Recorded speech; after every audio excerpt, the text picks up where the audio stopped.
moderadora del siguiente panel.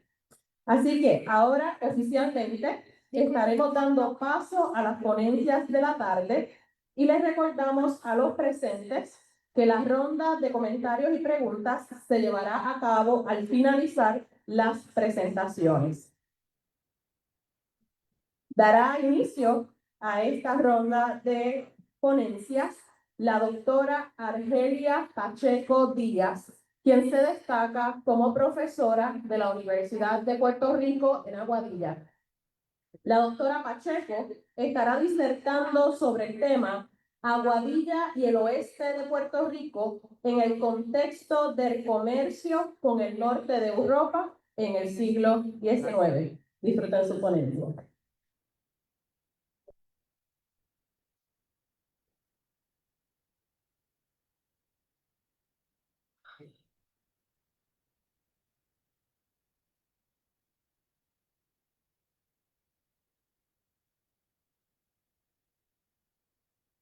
Muchas gracias. Agradezco a los coordinadores de este magno evento, el primer Congreso Aguadillano de Historia, a la Universidad de Puerto Rico en Aguadilla y al municipio autónomo de Aguadilla por hacer posible este histórico evento. A principios del siglo XIX, Hamburgo era una de las plazas comerciales más prósperas de Europa del Norte. Esta ciudad se encuentra ubicada en la ribera norte del río Elba, a una distancia aproximada de 115 kilómetros de la desembocadura del río en el Mar del Norte. En este punto confluye la navegación marítima y la fluvial. Hamburgo se había mantenido neutral durante las guerras napoleónicas, situación que le había permitido mantenerse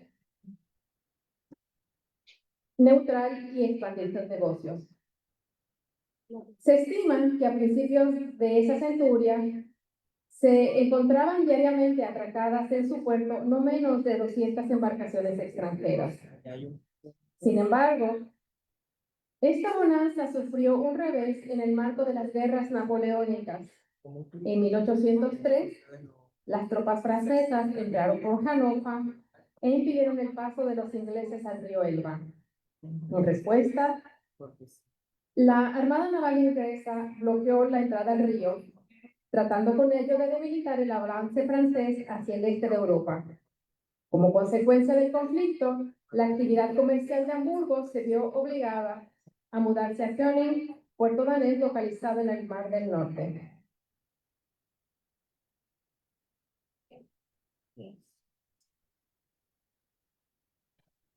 Finalmente, tras las consecutivas derrotas de Napoleón Bonaparte, las tropas francesas se retiraron de la ciudad en mayo de 1814. El puerto hamburgués fue abierto al tránsito y las actividades económicas se reanudaron. Las embarcaciones que ingresaban al puerto de Hamburgo se clasificaban en tres grupos: Europa y el Mediterráneo, el río Elba y ultramar. Estos últimos eran los más importantes para Hamburgo, no por la cantidad de unidades que ingresaban, sino porque transportaban las materias primas y frutos de mayor valor y demanda para su actividad de comercio intermediario. Al tomar como muestra el año de 1835, cuando el comercio hamburgués se encontraba en plena expansión, se aprecia que entraron barcos a Hamburgo procedentes de Asia, África y América, en particular de las Indias Orientales y China, la costa oriental de África y el Mar Rojo, Ciudad del Cabo y Guinea, Islas Canarias, Madeira e Islas Azores, Buenos Aires, Montevideo, Brasil, Venezuela, Nueva Granada, la Bahía de Honduras, San Croix, San Tomás y Puerto Rico, Haití, Jamaica, Cuba, el Golfo de México, Estados Unidos, Norteamérica y Groenlandia. En total, ingresaron al puerto 2.530 barcos y de ellos 243 procedían de ultramar. De estos, 227 embarcaciones de puertos del hemisferio occidental, 85 de las cuales habían salido de las Indias occidentales, lo que revela la importancia del nuevo continente, en particular de las Antillas, para el comercio de Hamburgo.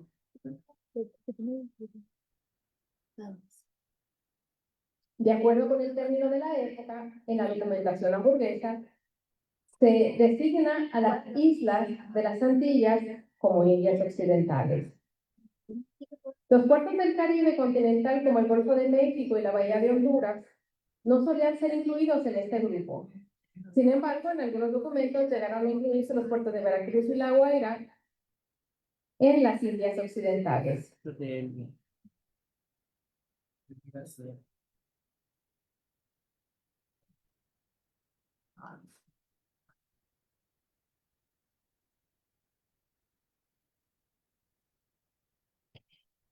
En la gráfica que estaremos viendo a continuación, se expone la cantidad de barcos que ingresaron a la ciudad hanseática durante el periodo de 1835 a 1868, lo que permite ponderar la relevancia del tráfico comercial con Puerto Rico para Hamburgo en el contexto caribeño.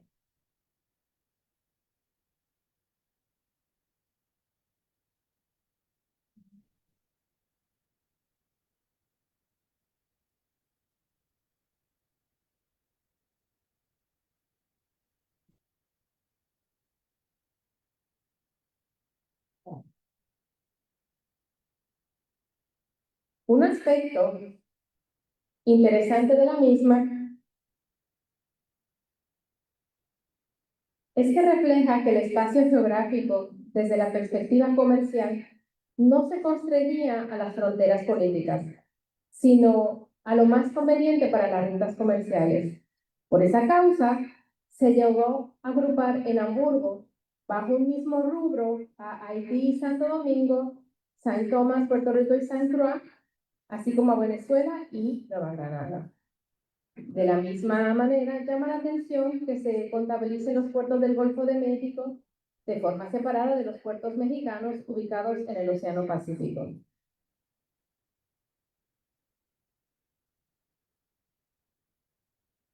Ok, nosotros podemos apreciar en la gráfica que las islas de Santo Tomás, Puerto Rico y Santa Cruz eran consideradas desde la perspectiva del comercio hamburgués como un solo núcleo, por lo que las fronteras políticas e incluso los diferentes dominios coloniales en el Caribe no son relevantes en materia económica, lo que nos lleva a nosotros a reflexionar la importancia que tiene Puerto Rico y en particular el oeste de Puerto Rico desde una perspectiva más amplia.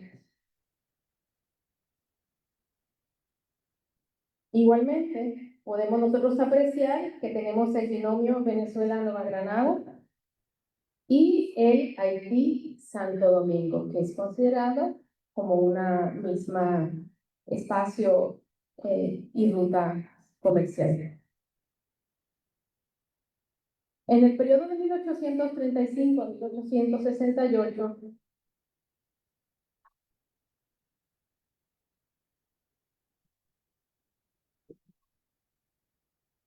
quizá lo puede cambiar usted, volver a la gráfica que estábamos, porque parece que tenemos un problema técnico con el control remoto. Muchas gracias. En el periodo de 1835 a 1868, los 4 primeros lugares de América de donde arribaron la mayor cantidad de barcos fueron Brasil, Cuba, Estados Unidos y la Española. En lo que se refiere al Caribe, en la gráfica se aprecia que las islas de donde más barcos arribaban a Hamburgo eran Cuba, Haití, Santo Domingo y el grupo de islas que comprendían Santo Tomás, Puerto Rico y Santa Cruz. Al respecto, es claro el papel central de las Antillas Mayores y en particular de las Islas Españolas. Cuba era la más importante para el comercio de Hamburgo. De ella importaban azúcar, tabaco y café y exportaban manufacturas y alimentos procesados. Asimismo, Haití y Santo Domingo eran de gran significado para el comercio hamburgués. El café, tabaco y la madera eran los principales productos que los barcos llevaban a Hamburgo. De la misma forma, República Dominicana tenía como principal producto de exportación el tabaco. Sin embargo, los negocios con Haití resultaban más lucrativos para el comercio hamburgués.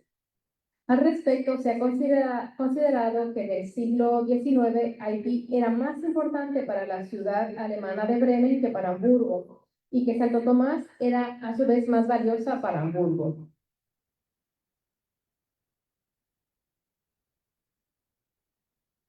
¿Podemos pasar a la siguiente tabla, por favor?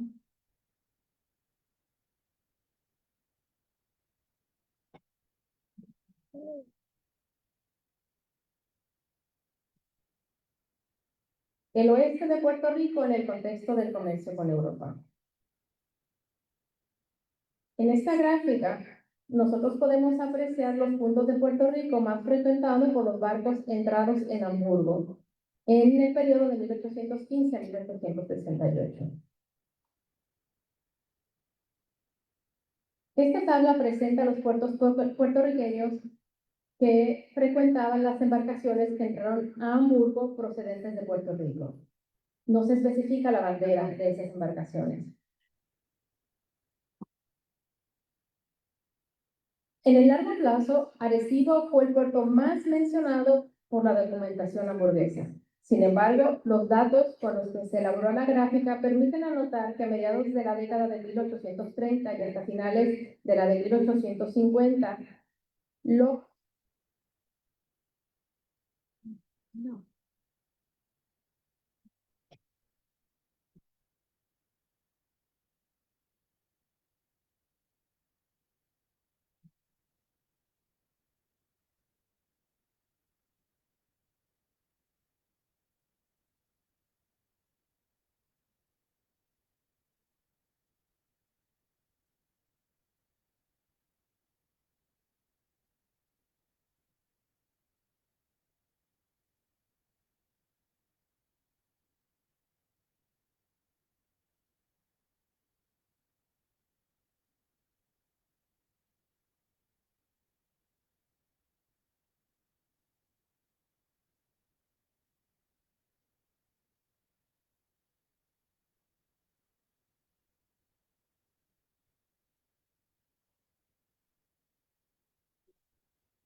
La tabla que observamos presenta los puertos puertorriqueños que frecuentaban las embarcaciones que entraron a Hamburgo, como mencionamos, procedentes de Puerto Rico sin indicar la bandera de procedencia. Habíamos indicado que en el largo plazo, Arecibo es el que aparece con mayor cantidad de embarcaciones y que la gráfica con la que estamos apreciando nos permite observar que a mediados de la década de 1830 y hasta finales de 1850, los principales puertos exportadores de frutos para Hamburgo eran Mayagüez y Aguadilla. No obstante, en la década de 1860, ambos puertos perdieron esa relevancia para el tráfico con Hamburgo, debido a la liquidación de sociedades comerciales y a la crisis que las haciendas azucareras sufrían en Puerto Rico. El puerto de Arecibo, ubicado al noroeste de la isla, tuvo su mejor época a partir de finales de la década de 1840 hasta 1868 y emergió como el puerto dominante en el intercambio con Hamburgo, desplazando a los puertos del oeste. Su crecimiento respondió tanto a la reorganización de las rutas comerciales como a una mejor articulación con el interior agrícola del norte central de la isla, basado en la exportación de tabaco y café, lo que le permitió mantener su relevancia hasta finales de la década de 1860. En síntesis, el estudio de estas dinámicas confirma que Aguadilla y Mayagüez fueron espacios fundamentales de articulación entre Puerto Rico y el comercio del norte europeo, revelando cómo las rutas comerciales trascendían las fronteras políticas y se definían por la lógica de la conectividad marítima. Comprender este proceso contribuye a valorar el papel del oeste puertorriqueño dentro de la historia económica global y reconocer su legado en la configuración de las relaciones transatlánticas del siglo XIX. Muchas gracias.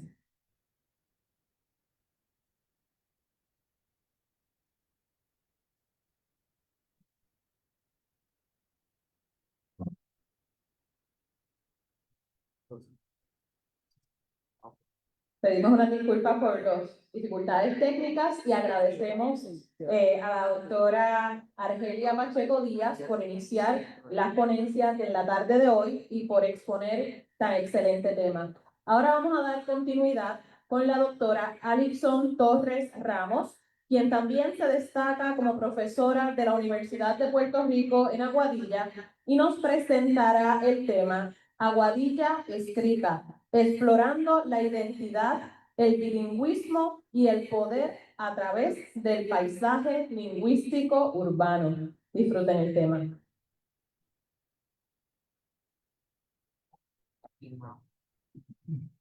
Es un placer enorme compartir con ustedes en este espacio de reflexión en el marco de este congreso y hacerlo además en la misma ciudad que da vida a esta investigación, Aguadilla. Una ciudad que, como veremos hoy, no solo habita, sino que también se escribe. Aguadilla está llena de palabras.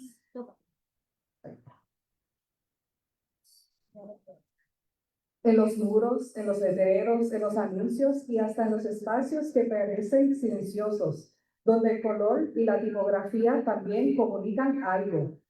El título de mi ponencia, Aguadilla escrita, explorando la identidad, el bilingüismo y el poder a través del paisaje lingüístico urbano, nace del deseo de mirar el lenguaje fuera del salón de clases, de entenderlo como algo vivo que habita en la calle, en la cotidianidad, en la interacción entre las personas y su entorno.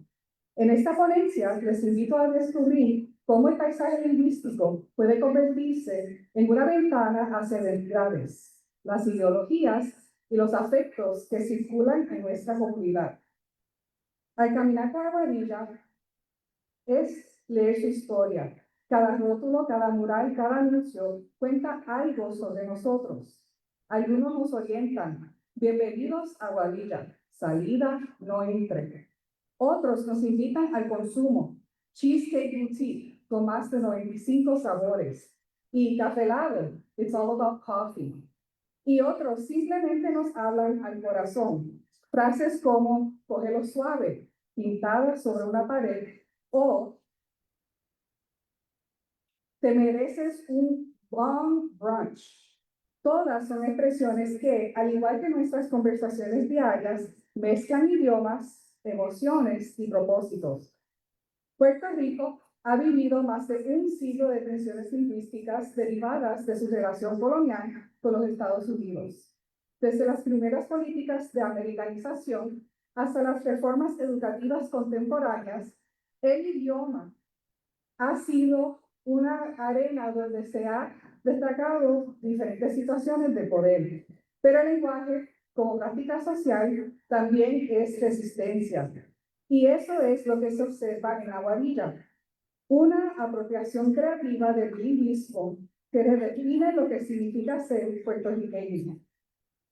En este estudio busca precisamente eso, entender cómo el español, el inglés y las formas híbridas como el Spanglish conviven en el espacio público y cómo esta convivencia revela las formas en que los ciudadanos negocian su identidad, su historia y su lugar en el mundo. Para esta investigación, realicé un análisis visual y sociolingüístico del paisaje urbano de Aguadilla. Escogí varias zonas principales que representan dos dimensiones distintas del municipio. Por un lado, el Paseo Real Marina, incluyendo el Parque Colón y la Plaza Plácido Acevedo. Son espacios de encuentro donde se entrelazan la vida cultural, el arte y la recreación. Por otro lado, también observé diferentes tipos de lenguaje en la carretera 110, desde la luz intermitente hasta Coro. Sirve como una vía comercial y turística que conecta con el aeropuerto y con el movimiento económico del área noroeste. Durante varias semanas recorrí ambos espacios, cámara en mano, observando, escuchando, registrando. Documenté más de 260 fotografías de rótulos, letreros y murales visibles desde lugares públicos. Cada fotografía fue clasificada por idioma, por tipo de espacio y por función comunicativa. Esta metodología me permitió no solo cuantificar, sino también interpretar. Como señala Gorder, el paisaje lingüístico no debe entenderse únicamente como un conjunto de textos, sino como un fenómeno social y semiótico que refleja relaciones de poder, ideologías y procesos de cambio cultural. Los resultados del análisis fueron tan variados como reveladores. En el conjunto total de las fotografías, casi la mitad de los rótulos, un 48%, combinaban el español y el inglés en distinta forma. Un 29% estaban solo en español y un 21% exclusivamente en inglés. Eso significa que Aguadilla no se define por una lengua dominante, sino por coexistencia flexible y creativa de ambas. En el Paseo Real Marina, el español domina, pero no de forma excluyente. Allí abundan los murales pintados a manos, los mensajes comunitarios, los anuncios de actividades culturales y los letreros de negocios locales que mezclan lenguas con naturalidad. Vive tu gasolina Party Pouch o Coco Fríos Very Cold. Son expresiones que no buscan traducir, sino integrar. Revelan un bilingüismo afectivo, cotidiano, que nace del contacto constante entre lo local y lo global.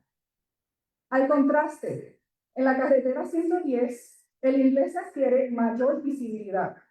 Los letreros de restaurantes, tiendas y centros de servicio dicen mensajes como Travel, Enjoy, Repeat o Authentic Puerto Rican Cuisine, reflejando una orientación turística y comercial.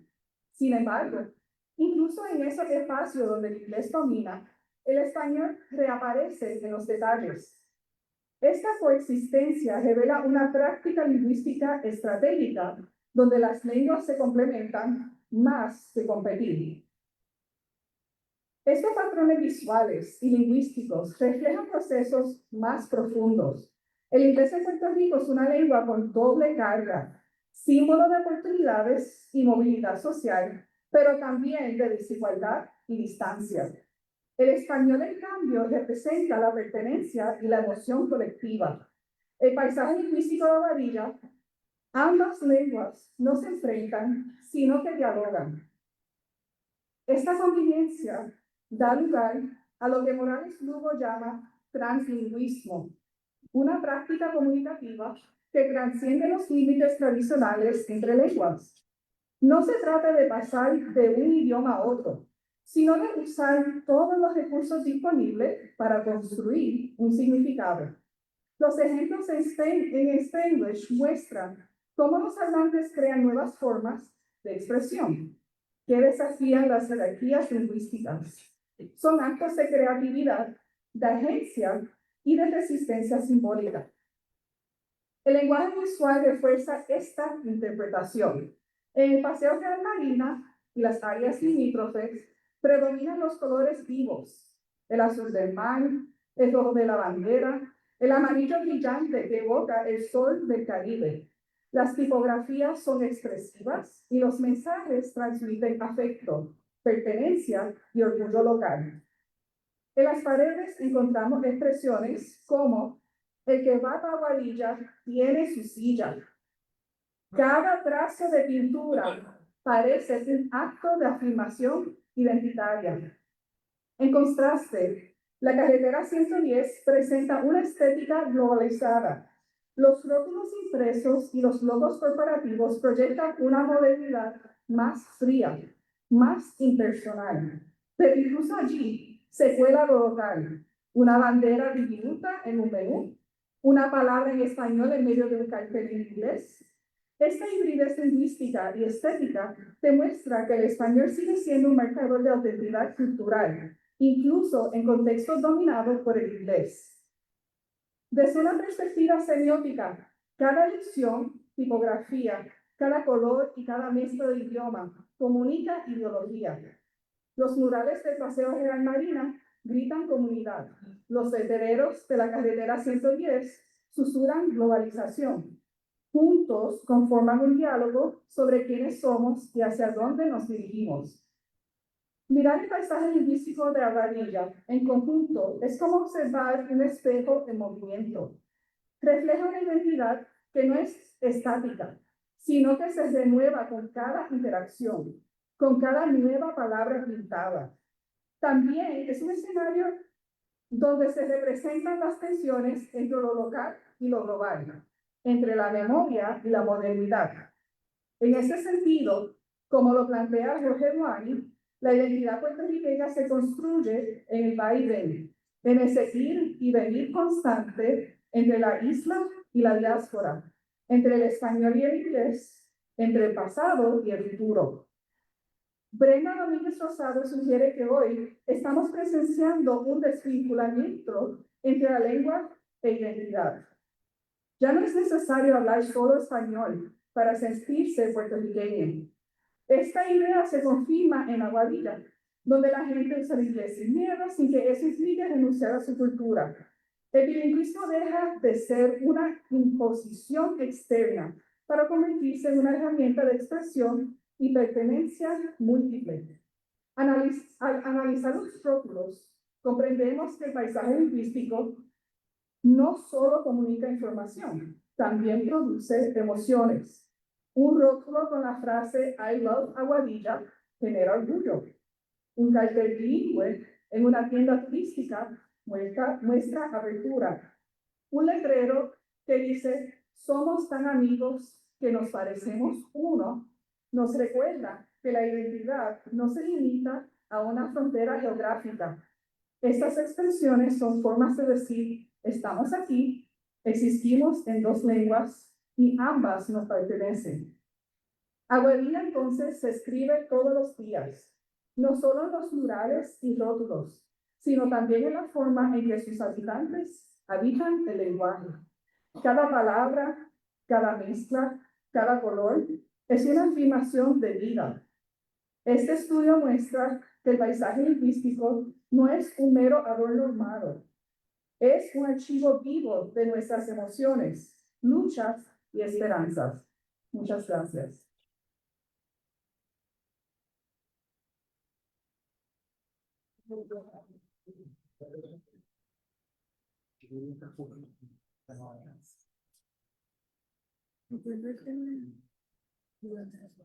Agradecemos a la doctora Torres por el desarrollo de su tema y por esta invitación a reflexionar sobre el impacto del lenguaje y cómo a través del lenguaje se puede llevar ese mensaje implícito que definitivamente ha marcado nuestra historia.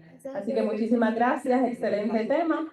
Vamos ahora a cambiar un poco el contexto de lo que es el mercado y el lenguaje para pasar entonces a hablar de lo que es relacionado a la historia culinaria de Aguadilla. Así que ahora pasamos con la investigadora, la doctora Elisbelia Garriga, quien nos estará presentando el tema Cultura Culinaria de Aguadilla.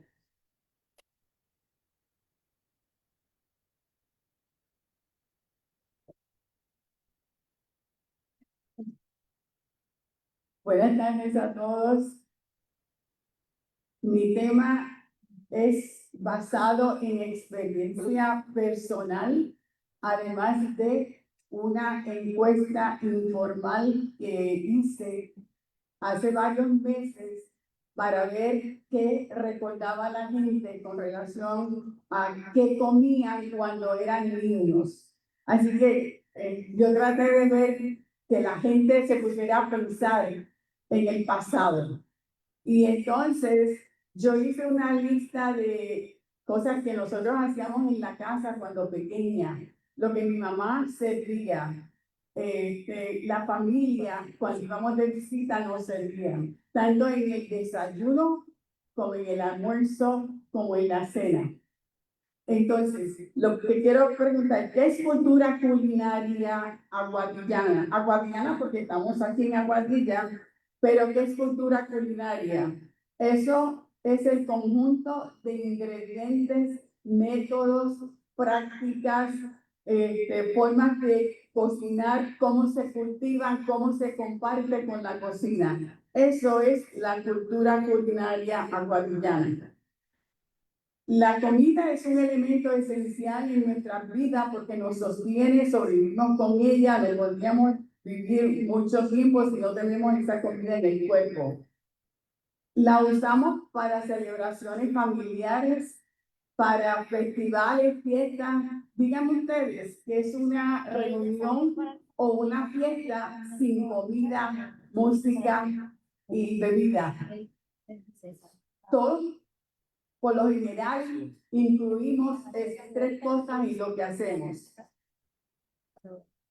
La preparación de la receta viene de nuestros antepasados. Recuerden que en mi caso nuestras abuelas no sabían leer ni escribir y ellas aprendieron basado en lo que sus padres les enseñaron.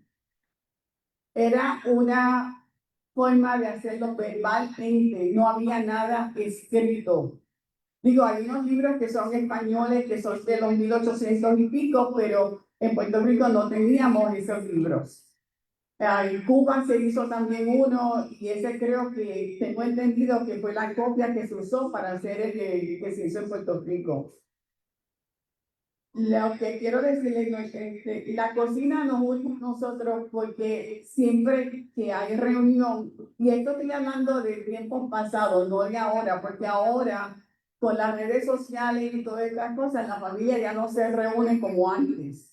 Yo no sé si ustedes ven algunos programas de televisión como una que se llama la George Judy, que un día me dio conmigo lo que ella estaba diciendo y ella decía, invito a mi familia, a mis nietos, a mis hijos, a medio mundo, pero la condición es que pongo una canasta en la entrada de la casa y le digo, pongan sus teléfonos ahí o déjenlos en su auto, pero a mi casa ustedes vienen a conversar conmigo. Y entonces ellos se limitaban a visitarla porque no querían dejar su teléfono en el lado, pero ella le decía, vienen, pero ustedes saben una condición, dejar el teléfono en una esquina.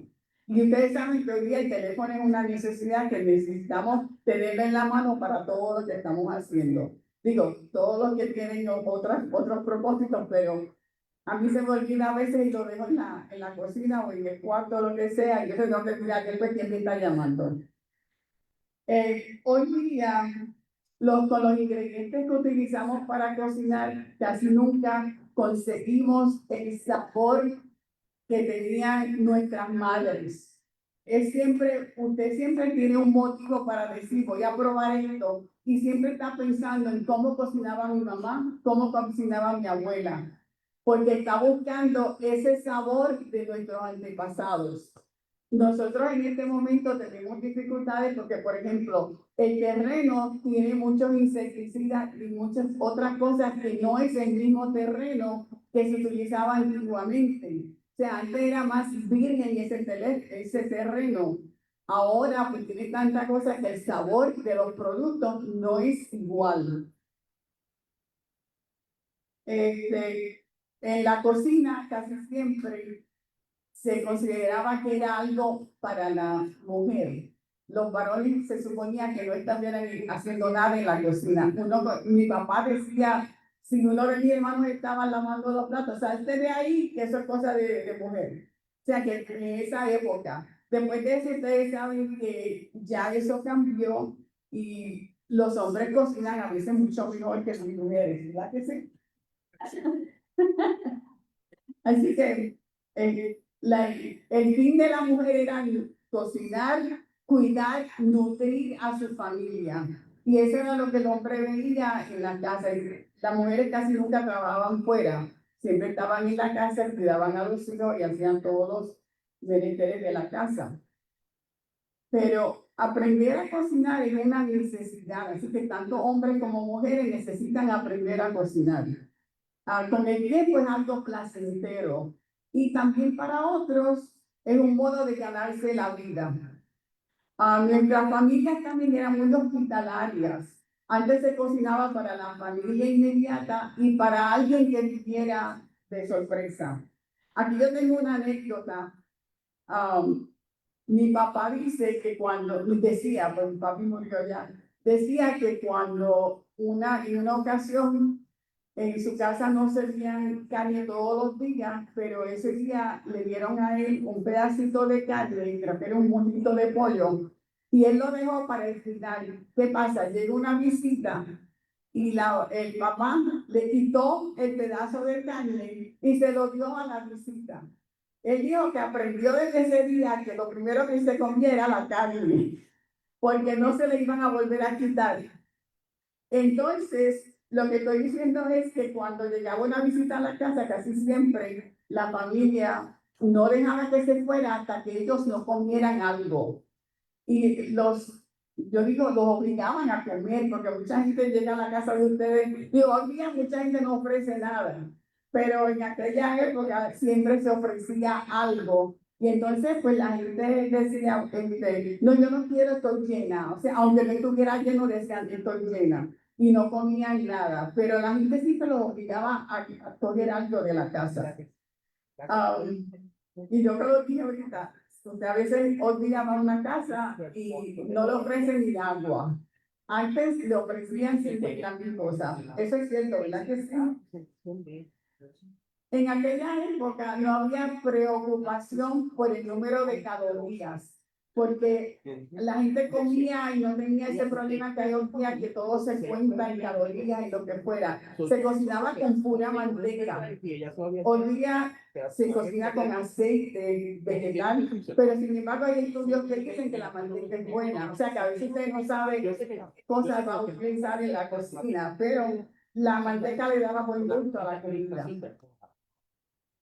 Lo importante para nuestros padres era que en la mesa hubiera siempre un alimento para que sostuviera a la familia y para disfrutar en familia.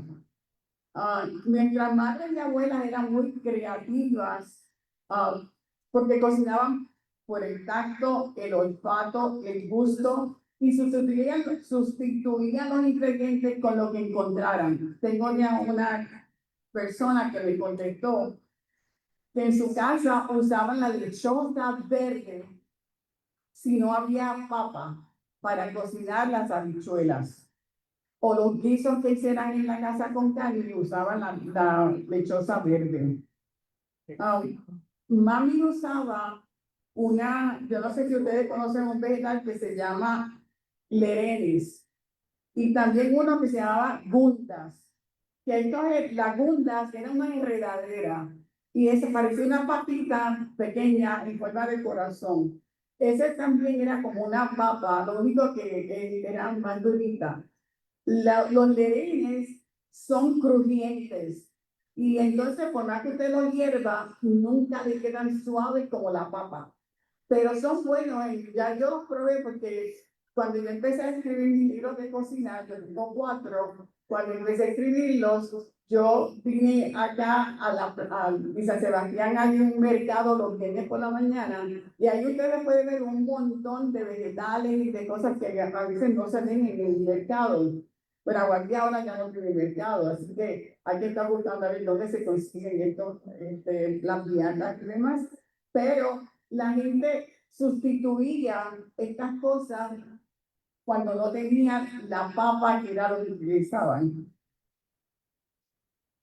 Lo de la lechosa verde, yo la probé ya en habichuelas y sabe muy bien. Sabe, a veces hay que probar para saber cómo queda ese ingrediente con lo que usted está cocinando. Y sabe muy bien, y usted cuando lo prueba no sabe que está comiendo de verdad lechosa verde.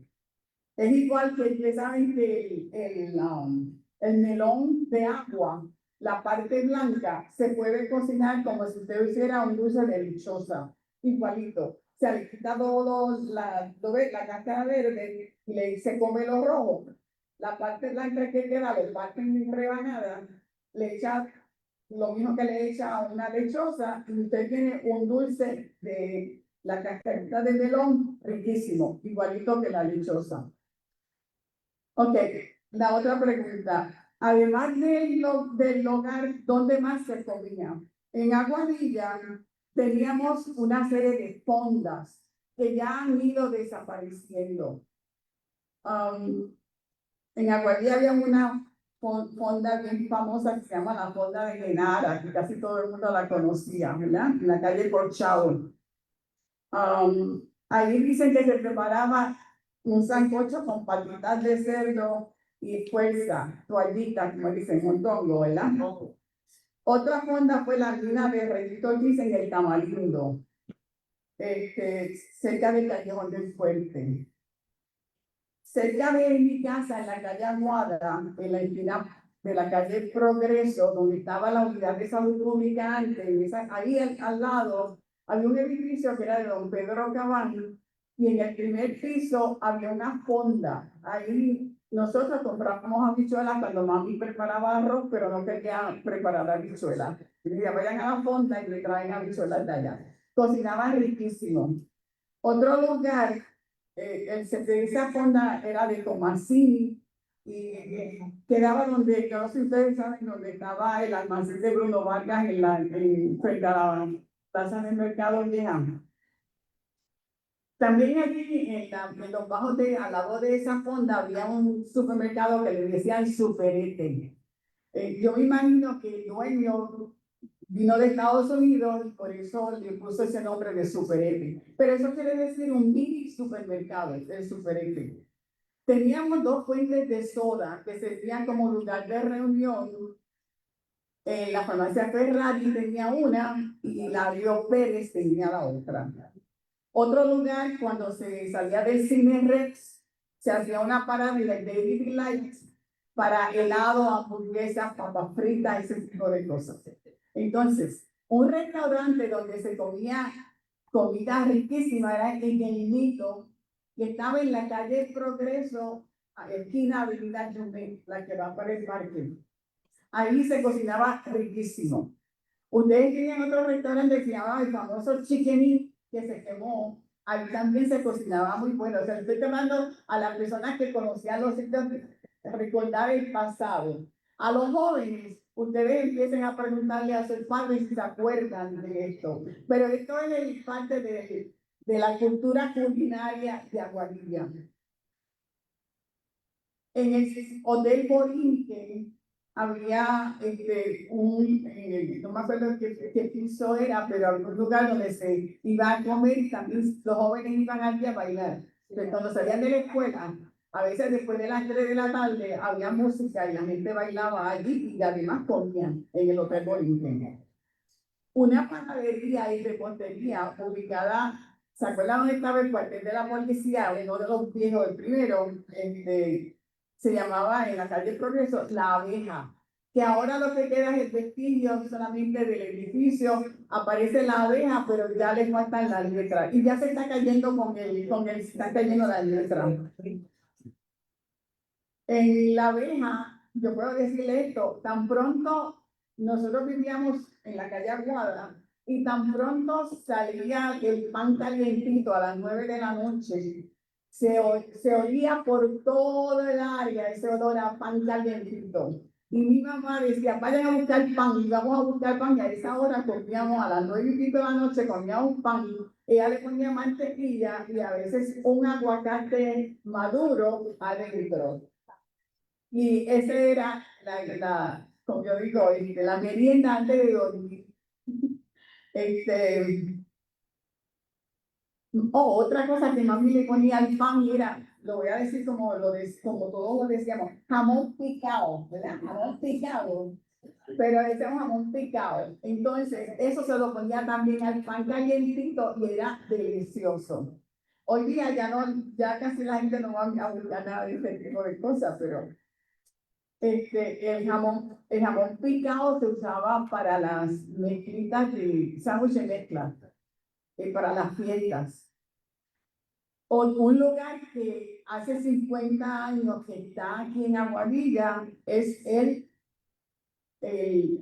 restaurante de Chano, donde venden pollo, papas fritas, ese tipo de cosas. Todavía me han dicho que ha cambiado un poquito la receta, la han cambiado, pero que todavía existe aquí en Aguadilla. Entonces, si ustedes visitan por el Tamarindo, el comedor en el shopping center, en el centro comercial, en los restaurantes de Borinquen y en algunos de los camiones que sirven comida rápida, usted todavía puede encontrar la comida bastante buena. Siempre están llenos, porque la gente siempre tiene hambre, siempre están buscando qué comer.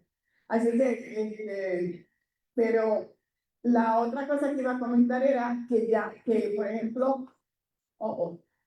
ya no le puedo decir mucho, pero mire, no voy a, yo quería un tema que me interesaba decirles en 1930, en Aguadilla, ajá, muchos puertorriqueños padecían de un parásito intestinal y los médicos estadounidenses hicieron no sé si decían que el consumo de pana y la pana de pepita era lo que causaba el parásito.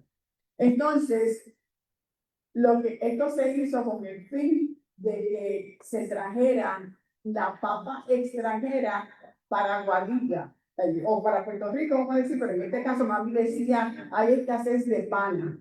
Pero yo nunca supe por qué hasta que me puse a leer por qué razón era que había escasez, es porque Estados Unidos mandó a cortar los árboles de pana en el área oeste y central. Pero cuando llegó al este, un terrateniente, el apellido Roy, Antonio Roy, que dijo, no van a cortar ninguno de mis árboles. Por eso que en el área de Humacao hay muchos más árboles de pana que en esta área de donde vivimos, por la escasez de aquí. Pero eso comenzó más o menos en 1930, lo del parásito, y después siguió. Luego entonces hubo campañas para que la gente comiera comida procesada, comida de lata. Ahí fue cuando en el 50 Goya empezó a enlatar los gandules, carne, las papas, las panas, todo ese tipo de cosas. Entonces, se fue así.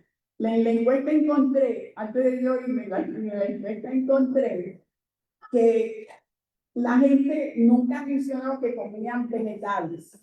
Cuando se hablaba de alguna ensalada era solamente lechuga y tomate. Eso era todo.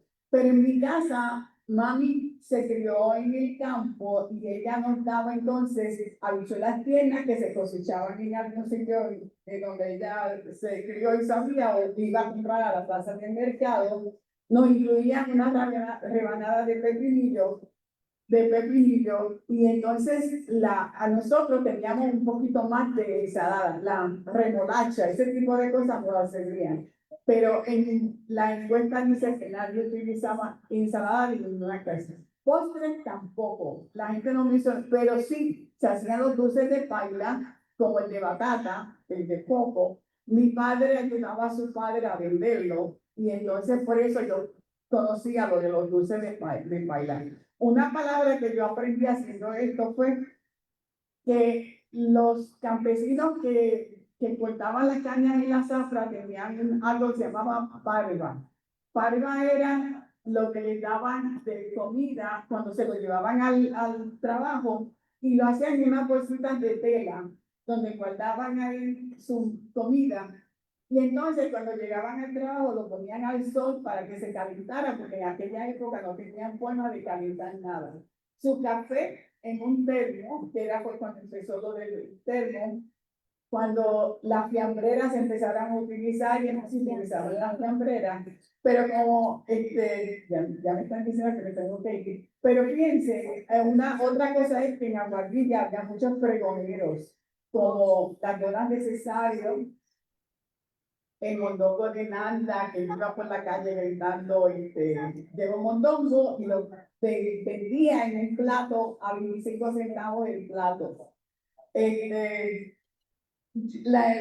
Para finalizar entonces, yo puedo decirle, yo considero que hay que darle gracias a nuestros padres, porque ellos nos dejaron las comidas tradicionales que nosotros conocemos aquí en Puerto Rico, especialmente en este caso en Aguadilla. Y aunque no tenían un menú limitado, nos dieron la base para la comida tradicional que nosotros cocinamos y celebramos constantemente. Eso es todo, porque le puedo seguir diciendo que antes de irme, yo tengo un poquito que lleva 52 años conmigo. Y una rica, estos dos eran de mi abuela. Aquella tomaba café. Y aquí lo usaba a veces como plato y a veces para escoger el arroz y la habichuela, que sean de piedritas y cosas así. Así que lo traje para que ustedes lo vieran. Lo traje de Brooklyn, Nueva York. Vengo cargando con esto para la tarde. Así que, muchas gracias.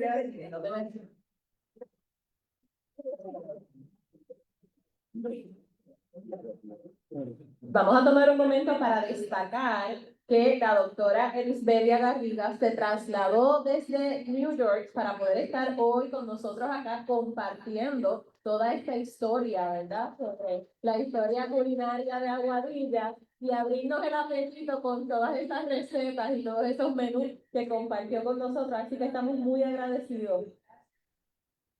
Y para continuar en esta misma línea, yo espero que no hablemos más de comida porque ya con el pan, el aguacate, ya se nos ha abierto el apetito. Finalmente vamos a estar cerrando esta mesa número 7 con la exposición del empresario, el señor César Santiago Lebrón, quien nos estará hablando sobre el emprendedurismo gastronómico como motor del desarrollo local. Que disfruten.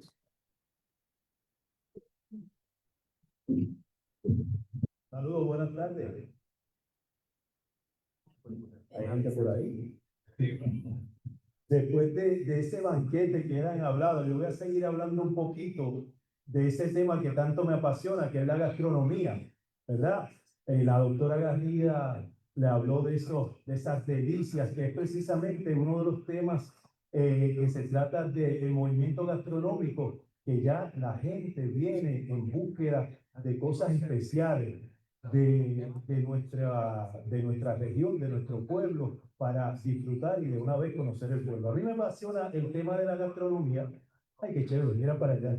Yo creo que es la primera vez que se pone una chuleta cancán en la pantalla de la Universidad de Puerto Rico. Pues mire, me apasiona el tema de la gastronomía y más este otro tema que ya que veo a algunos jóvenes que están en algún momento por emprender, y es este tema del emprendimiento gastronómico como motor del desarrollo local.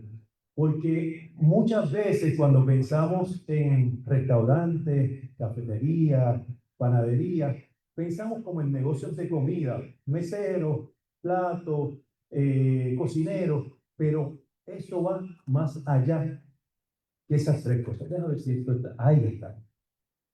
La industria gastronómica es más que mesas y platos. Detrás de cada ese entorno gastronómico hay agricultores, hay la gente que nos da el pescado fresco. En el caso de mi empresa, ¿verdad? Que tenemos 4 restaurantes acá en Aguadilla, uno en Aguada. Estamos empleando 150 personas y no solamente son meseros y cocineros, ahí tenemos contables, tenemos gente en el departamento de ventas, la gente del departamento de mercadeo, los que atienden, los que hacen las llamadas, los que quieren separar sus grupos. Tenemos la gente que le da mantenimiento, los suplidores, la gente que pinta los edificios. Realmente es un ecosistema que tiene la gastronomía, lo que es el negocio de la gastronomía es algo más allá de lo que son los meseros y los cocineros. Déjame recoger la mesa. A nosotros en Puerto Rico, como dijo la doctora Garriga, nos encanta comer. Comer, pero no engordar, ¿verdad? Y nosotros cada cosa lo celebramos, desde un bautizo, cuando nos juntamos con los amigos, cuando tenemos algún triunfo. nos juntamos a comer. Por eso es tan valiosa la gastronomía. Cuando viene la gente, el visitante aquí a Aguadilla, lo que quiere es conocer eso, qué es lo que nosotros comemos, cómo lo servimos, cómo es la gente de nuestro pueblo también, porque en cada lugar nosotros le aseguramos que la gente de Aguadilla es muy diferente, ¿verdad? El trato, el servicio, la empatía que tiene, diferente a otros lugares de Puerto Rico. Hacemos mucho más que vender comida. La industria gastronómica, los proyectos gastronómicos aquí en Aguadilla, revitalizan los centros urbanos. Eso es lo primero. Ustedes han visto cómo el casco de Aguadilla se ha revitalizado. Hace algunos años, aquello era muerto, uno iba por la noche y realmente no había mucha actividad. Y ahora, usted pasa en cualquier momento de la semana, principalmente los fines de semana, y ve alrededor de la plaza vibrante, los restaurantes, nuevos restaurantes, barras, hay un sitio espectacular donde sirven vinos y la gente se reúne. Si pasa por el Paseo Real Marina, cerca de 5.000 visitantes vienen todos los fines de semana. O sea que el casco, el centro urbano de Aguadilla se ha revitalizado gracias en parte a la industria gastronómica. También se refuerza la identidad y el sentido de comunidad. Otro ejemplo que le puedo dar para eso es la comunidad del Tamarindo. El Tamarindo era un lugar lúgubre, ¿verdad? Donde deambulaban algunos adictos, aquello era oscuro. Y de momento, con la proliferación de los alquileres a corto plazo, donde muchos turistas están viniendo a explorar esta parte de nuestra ciudad, pues se le ha tenido que dar servicio a ellos, ¿verdad? Porque los negocios gastronómicos básicamente vienen a cubrir las necesidades para que puedan tener éxito. Identificamos una necesidad y ahí hacemos un negocio gastronómico. Pues, ¿qué se necesitaba allí? Que la gente que nos viene a visitar, pues necesitaba una panadería, necesitamos un coffee shop, necesitamos un colmado. Pues todo eso en este ecosistema para darle servicio a esa comunidad se ha creado. Nosotros allí tenemos un restaurante cerca, Peña Blanca, y otro más adelante que se llama El Rompeola, y así por el estilo. Los proyectos gastronómicos han rescatado, han reforzado la identidad y le han dado sentido de pertenencia a esta comunidad que es bien diferente. Ahora está limpia, las escuelas que estaban abandonadas tienen la verja pintada, con murales, y está muy bonito aquello del Tamarindo. También inspiran a los jóvenes. Cuando los jóvenes ven que se está teniendo éxito en el pueblo, que algunos comerciantes, ¿verdad? Hablando específicamente de la industria gastronómica, están teniendo éxito, se inspiran.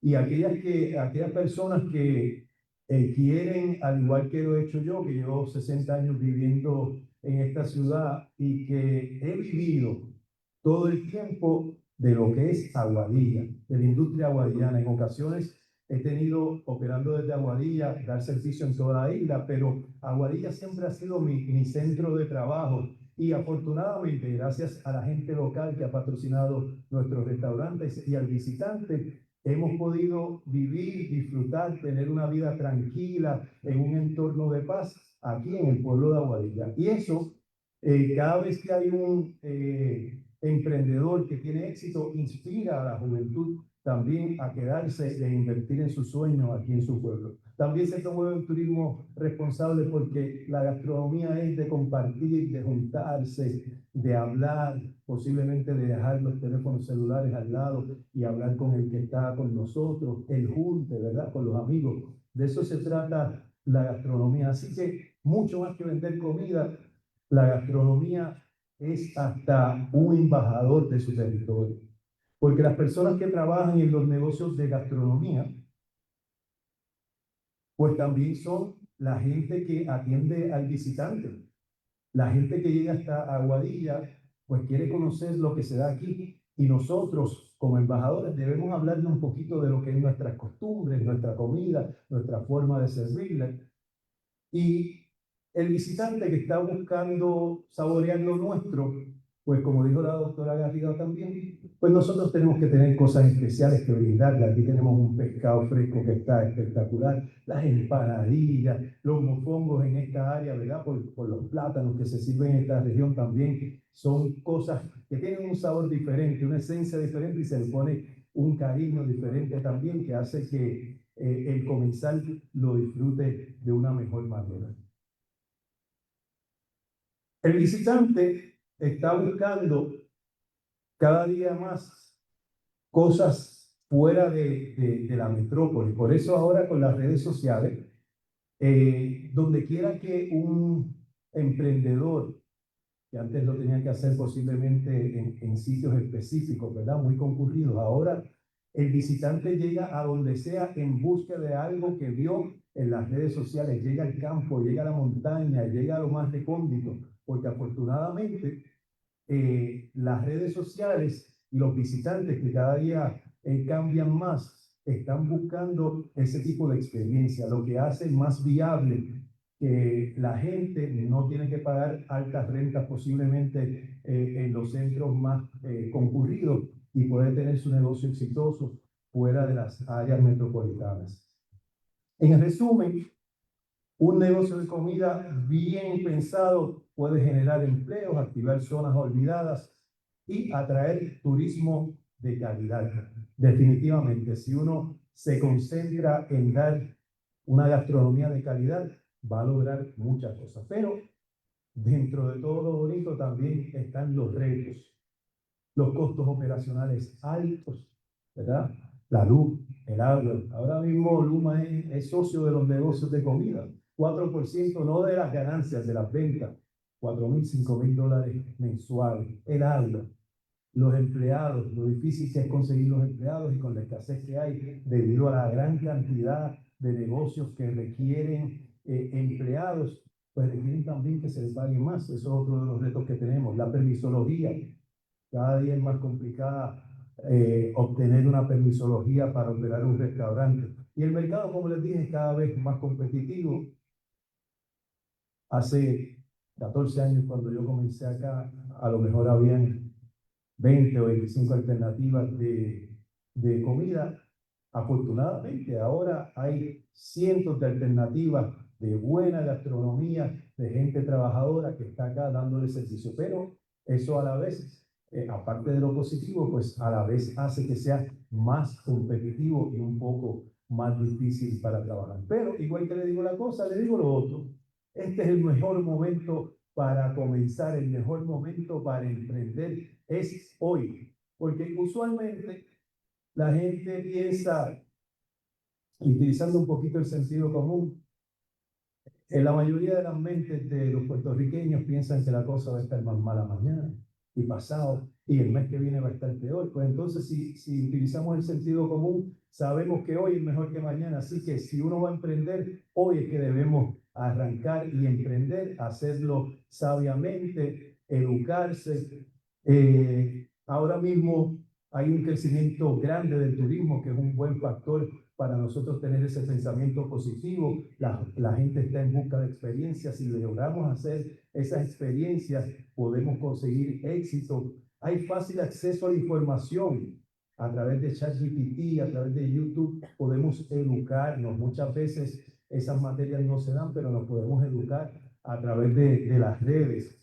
Y la tecnología y las redes sociales nos llevan más lejos, a llegar a más lugares, a promover nuestra pasión, a promover nuestro producto. Muchas veces en el tiempo que yo empecé solamente habían los medios de radio y de televisión. Ahora, y eran caros muchas veces los talentos para que nos transmitieran esos mensajes. Ahora tenemos un acceso a la tecnología y a las redes sociales y hacen unas cosas tan creativas que podemos atraer a mucha gente aquí a nuestro lugar. Así que emprender, a pesar de que si se ponen a escuchar noticias van a poder ser positivas. A veces yo escucho estos programas de análisis y me dan ganas de agarrar la maleta y arrancar por ahí para abajo, pero no es así. A la hora de la verdad, si nosotros lo hacemos concienzudamente, vamos a tener éxito. Así que no le tengan miedo. Cuando yo empecé en los restaurantes, eso era lo que me decían. y hemos tenido a través de todo este tiempo, más de una década, restaurantes que han tenido el éxito, que nos han dado la oportunidad de emplear tanta gente y que es bonito saber que familias que viven aquí en Aguadilla, en Aguada, en Isabela, no han tenido que salir de la región porque nosotros, al igual que todos mis colegas, le damos una oportunidad para poder ganarse la vida honradamente. Así que cuando un pueblo se une detrás de su gastronomía, su cultura y su gente, lo que se cocina no solo es buena cocina, se cocina desarrollo. Así que para adelante los jóvenes que quieran emprender, metan mano, ayuden a nuestra región. Aguadilla está creciendo y espero que cualquier cosa que puedan necesitar, ayuda, duda o pregunta, este servidor está aquí para ayudarles, como muchas veces hemos hecho aquí hablando de ustedes. Por eso me emociona mucho que esté la gente, los estudiantes, que son la gente que por muchos años hemos estado hablando con ellos. Muchas gracias, que pasen excelente fin de semana, que coman mucho y que engorden poco. Buenas tardes. Gracias. Amén.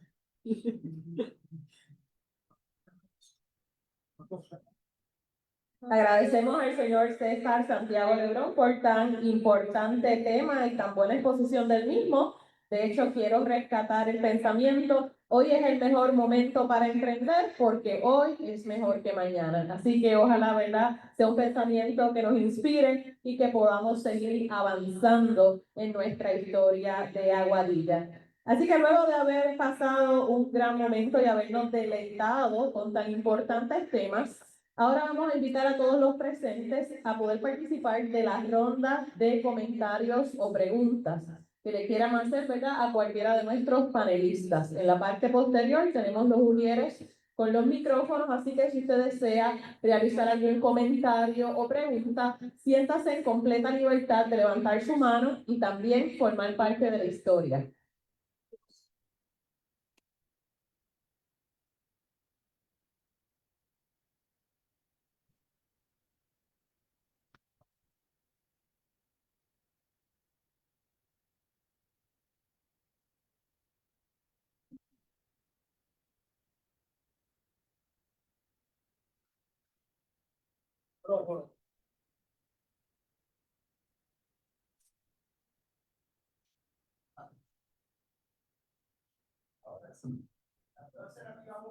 No, ya funciona. Es para la doctora, el nombre, que trabajó el tema de... La doctora Argelia Pacheco Díaz. Te hablo desde el comercio. ¿Qué productos se exportaban hacia, o sea, que salieran de Aguadilla? ¿Y por cuánto tiempo, si conoce las casas comerciales, por ejemplo?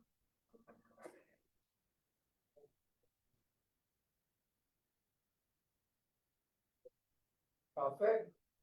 Buenas tardes nuevamente. Es el puerto de Hamburgo, la ciudad-estado Hamburgo, actualmente estado federado de la República Federal Alemana. La pregunta con relación a qué tipo de productos se extraían de Aguadilla en particular hacia la ciudad libre y hanseática de Hamburgo, se cuenta con café, con tabaco, con madera de tinte y con cuero. Aguadilla exporta no solo lo que produce, lo que dentro de su jurisdicción política le corresponde, sino que a su vez también funge una función como Hinterland, una palabra alemana que significa el traspaís o la tierra trasera, porque del puerto de Aguadilla se extraían productos provenientes de la zona montañosa. Al igual que en Arecibo, por ejemplo, que se mostró en la gráfica, es interesante cómo tiene importantes vínculos con Hamburgo y se extrae café que viene de la zona montañosa del Ares.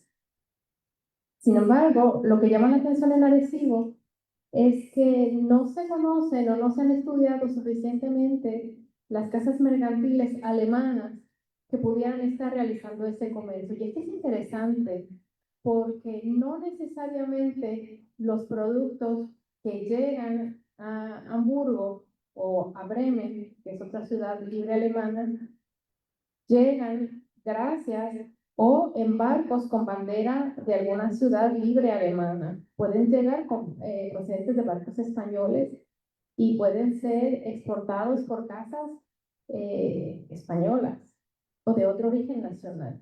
No necesariamente, y esto es lo complejo del comercio del siglo XIX, no necesariamente la presencia o la ausencia de casas comerciales de origen alemán redunda o se traduce en la intensidad de las relaciones comerciales.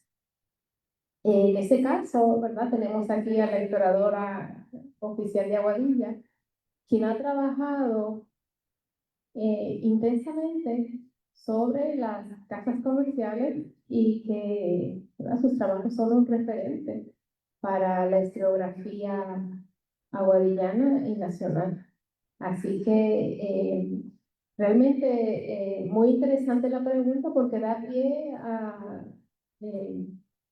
reflexionar desde otro ángulo que las relaciones no necesariamente son en una sola dirección y nos proyecta un comercio mucho más complejo, una región mucho más compleja de las relaciones económicas. Muchas gracias por sus preguntas.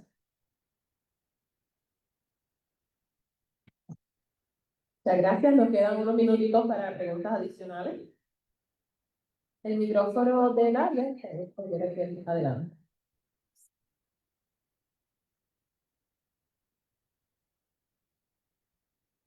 Ahora, recientemente, con el fallecimiento, voy a ir por lo que ya estaba hablando, de Eddie Palmieri, el músico, ¿verdad?, que falleció, era un músico pianista, los hermanos Palmieri en Nueva York. Llegan a Ponce dos corsos, los hermanos Palmieri. Como hablaste de las exportaciones de Ponce, en el año 1865, esa familia Corsa y luego nosotros, los moricorsos que seguimos después, que estábamos involucrados en la exportación del café y todo, era la casa de importación y exportación más grande de Ponce.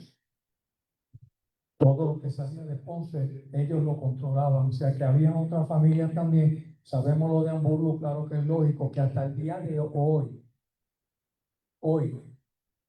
sigue siendo en Europa el centro de la distribución del café, Hamburgo, por excelencia, ¿no? Incluyendo pues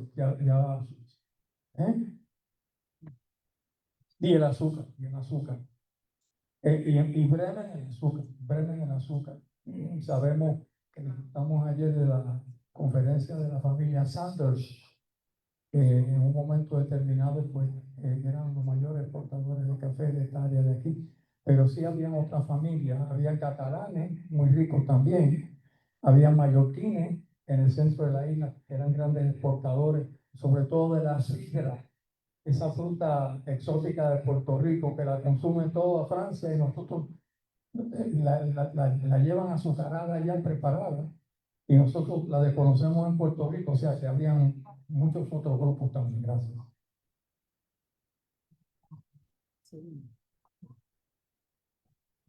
Muchísimas gracias por la participación de ambas, ¿verdad?, de ambas expresiones. Una vez más, agradecemos a los ponentes por tan importantes y excepcionales presentaciones y a todos los presentes por su atención y participación en este segundo día del Congreso. Ahora vamos a tomar unos minutos para prepararnos para la próxima mesa, así que le invitamos a que nos sigan acompañando. Y muchísimas gracias a todos. Para mí fue un verdadero placer poder tener el honor de moderar esta mesa en la tarde de hoy. Que sigan disfrutando de las actividades.